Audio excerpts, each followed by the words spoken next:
Hello and welcome to Go-to-Market Foundations. In this series, I discuss key concepts involved in developing innovative products and taking them to market.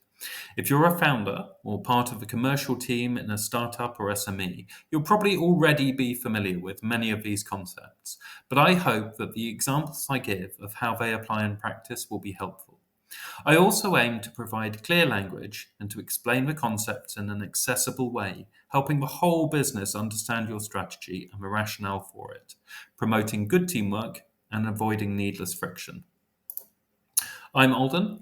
I'm a product strategy advisor at ValueLink Pro. This course is built on my 25 years of experience in taking innovative products to market as a software developer, product owner, and product manager. Working with the product design team at TomTom was a very illuminating part of that journey, with the constant focus on the user need that product design involves. Great products understand their market. The closer you are to your customer, and the better you understand their problems and the reasons why they approach them the way they do, the more valuable your product will be. That's a large part of what I want to talk about today. While the nature of your business and your market affects how quickly you move through them, every business roadmap has the same rough shape. So that's how I've structured this series. In this video, I will be looking at the launch phase. Each of the concepts I discuss applies throughout the lifetime of your business, but the three that I want to look at today are particularly important when you're ready to properly test your product in the market for the first time.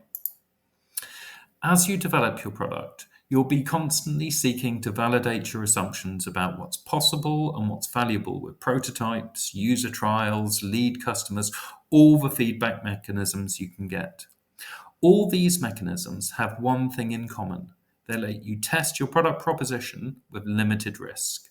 But eventually, you'll reach a point where you're confident enough in your understanding of the problem and your ability to deliver a solution that you're ready to take on more risk. And that means it's time to launch. Launch doesn't mean that you've found market fit. Launch means that you're ready to test whether you've found market fit. That's a subtle distinction, but it's an important one. Why not launch earlier? Why a trial deployment with one customer rather than reaching out to as many as you could get? Launch means revenue, happy investors, so you're always going to launch as widely as possible, as early as you can. So that trial deployment, the only reason why you do that is because you know you're not ready yet, or at least you worry that you're not. When that stops being true, you've reached launch. But just because you're ready to launch doesn't mean that you have found market fit. Take the question of whether or not there's a real need. It's fairly easy to answer this for a single customer, but if you have a solution that works for one customer and no one else, that's a project, not a product, and the business model is completely different. See my talk on the development phase for more on this.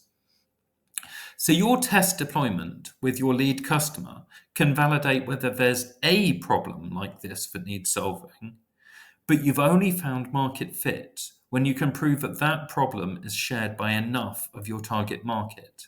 Similarly, can you really solve it? Each customer, whether you're B2B or B2C, is unique. Each has their own context, assumptions, expectations, and behaviors. Solving the problem once is good evidence that you're in the right area, but you haven't got market fit until you've proved that you can solve it every time, or at least most times. The repeating theme here is that you can't know until you try. The only way for sure to know whether a solution works for everyone, not just your trial customers, is to try it with more people. Market fit is a large and complex topic, and depending on your product, your market, your industry, the criteria you need to meet to be confident you found it is going to vary. The list I present here is not exhaustive, but I think it's a good foundation list. If you can tick all of these off, you haven't necessarily found market fit yet, but you're definitely on the right track. On the other hand, if you're looking at this slide and you can't give a clear and confident yes to each point in front of you, then you almost certainly still have some work that you need to do. It's very tempting to convince ourselves that the answer is yes to all of these questions. But actually, it's when you can't confidently answer yes that it gets more interesting. Imagine that you're sailing to Treasure Island and the plan has you landing on a perfect beach with crystal sand. How far from shore would you like to be when you find out that reality doesn't match that vision? Far enough that you can still change course and find a better landing spot? Or not until you're already on the rocks?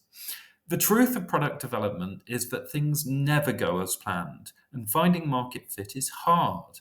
Very likely, you will struggle with at least one of the criteria that I've outlined, probably multiple of them.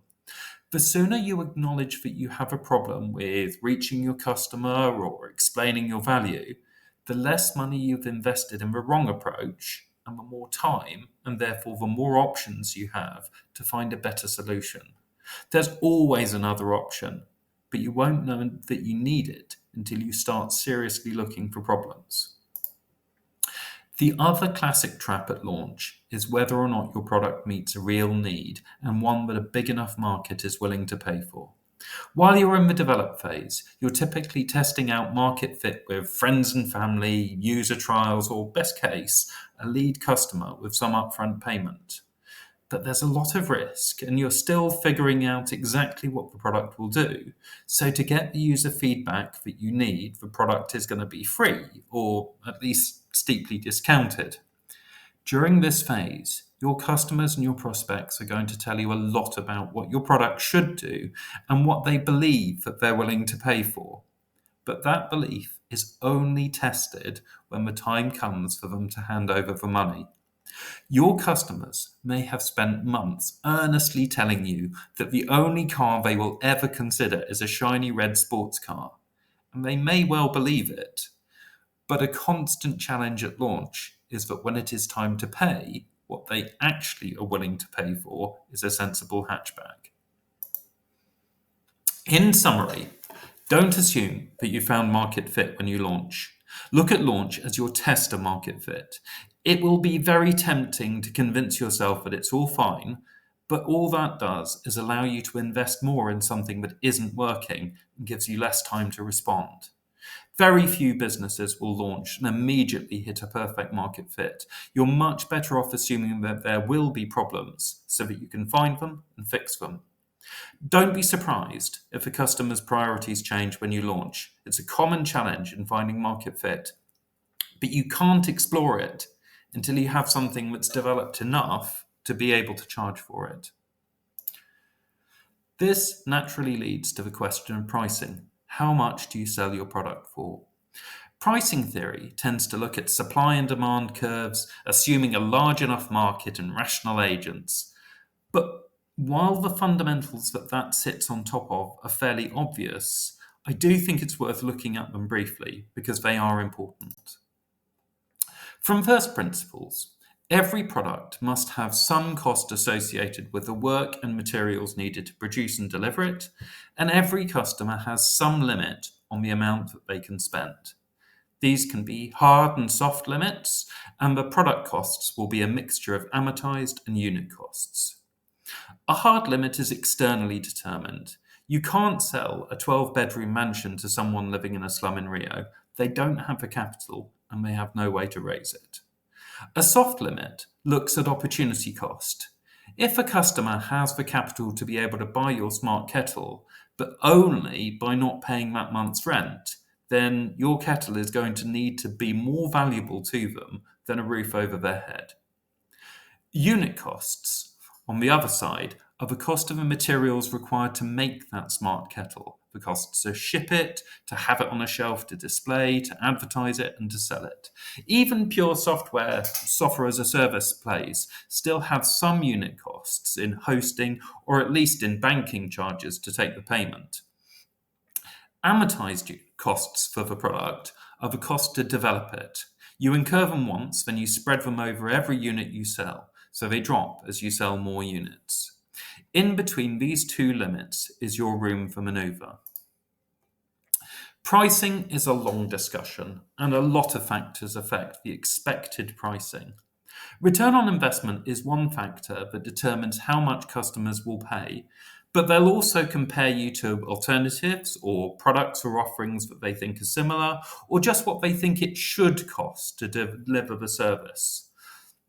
You can set your price higher than your customer's expected price, and they may well still pay it if the need is strong enough and if your return on investment is good. But they'll also remember it and will be quick to seek alternatives as competitors emerge. So be aware that by raising your price above the expected value, what you're really doing is trading in your long-term brand against short-term revenue. You can shift the perception around pricing by using techniques like features and benefits and education-led sales to increase the perceived return on investment, or you can change the customer's reference points and you can deliberately price lower than their expectation in order to drive growth. Understanding your pricing limits is crucial and often overlooked. On the upper limit, what the customer can afford, it's easy to assume that with globalization, the market is large enough for demand curves to be a good model. But your market isn't anyone in a global market. It's a specific user base with a specific set of needs that you've set out to solve. As you define the niche you target, you also define the capital that they have available and the other demands on it. You can respond to this by broadening the market that you target, but the broader that market becomes, the more context, behaviors, expectations you have to cope with, so the cost and challenge of developing your product increases. It's a key balance that every business needs to strike, but if you're developing an innovative product, I'd always encourage you to consider a tighter product scope and a smaller initial market, because the sooner you launch, the sooner you get to find out what really matters. On the lower limit, it's easy to overlook the unit costs associated with delivery, insurance, cost of sale, and in amortized costs, it's easy to forget the business support functions, management, HR, facilities, sales, which is not to say that you need to understand all of these costs and limits to the last penny, but you do need to understand them well enough to be sure that you've got a decent gap between the lower limit and the upper one. You never want to be in this situation. Fail to understand your pricing limits, and you can end up where it costs you more to sell than the customer can afford to pay. It's such an obvious failure, but it's still one of the top ways to wreck a business. It doesn't matter how great a deal your product is, if a customer can't afford it, or if using the capital on something else gives them a better return on investment, they won't buy it. The closer these limits get, the more precisely you need to know them. In summary, make sure you understand the budget pressure on your chosen market niche and that the customers you are developing for can afford the product that you're making. Make sure that your pricing model considers all of your costs, including business overheads and costs of sale.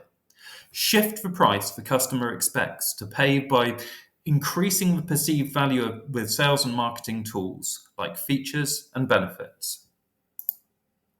So, what are features and benefits, and how do you use them to increase profitability and margins for a product? Features and benefits are a powerful technique for ensuring your customers understand the product's value. A feature is an observable and objective trait of a product, something you've designed into it with great care, and the benefit is the problem it's designed to solve. This is a product positioning exercise. Features and benefits allow you to explain your solution rationale, the intelligence and understanding you've put into the design of the product. Because features are discrete, observable things, they easily dominate the conversation. They're nice and certain. This is why a lot of product management and sales training teaches you to focus on benefits, which are subjective and much less well defined, but because they relate to needs, they have a much stronger influence on buying decisions. Customers will absolutely pay for features, all other things being equal. If you're given a choice of spanners, some people may well pay a little extra for the one with a fancier sounding steel, as long as they're all otherwise basically the same. But if they're all otherwise basically the same, it's because you fail to explain the benefits. The truth is that the sales conversation has to connect features and benefits. Benefits have emotional impact, but they're intangible.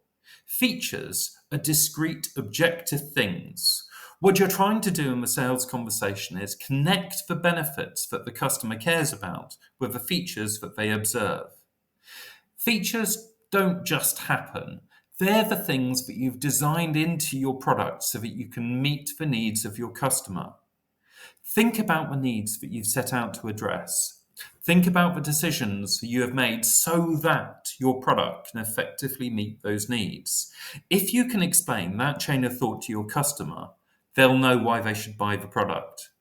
Education-led sales is a powerful technique for doing this. So in summary, your product has the features it does because of the benefits they deliver, problems they solve, or actions they enable in meeting the needs of your target market. Different customers or different niches will have different needs, so in your communication, always make sure that you're using the right features and benefits for that audience. Remember, you are the expert in your domain.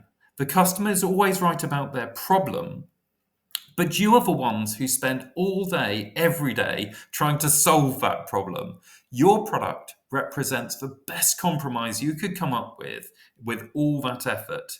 If you found a real need, and if the customer understood why you've built the product the way you have, they'd already be buying it. After all, it's the best way to solve the problem, right? Features and benefits is how you lead the customer on that journey to that understanding. So in this video, I've introduced some key factors to look for in finding market fit and the importance of acknowledging challenges early, giving yourself maximum time to react. I've taken a brief look at pricing, especially at understanding your pricing limits and room to maneuver, and finally, at how you can improve your customers' understanding of your value through features and benefits. These concepts will be important throughout the lifetime of the business, but are particularly key to understand when you launch. You can find my talk on the develop phase, looking at project and product business models and the definition of product, the role of product management, and MVP. In future videos, I'll be looking at challenges involved in stabilizing a product prior to growth, and quality, prioritization, and how to lay strong foundations for growth without overinvesting. In the growth phase, I'll be looking at the role of relationships in sales, cost of sales, and how to use channels and partners to multiply your sales power. And then finally, in compete, I'll look at barriers to entry and understanding your cost base. Thank you for joining me, and I hope to see you on another video soon.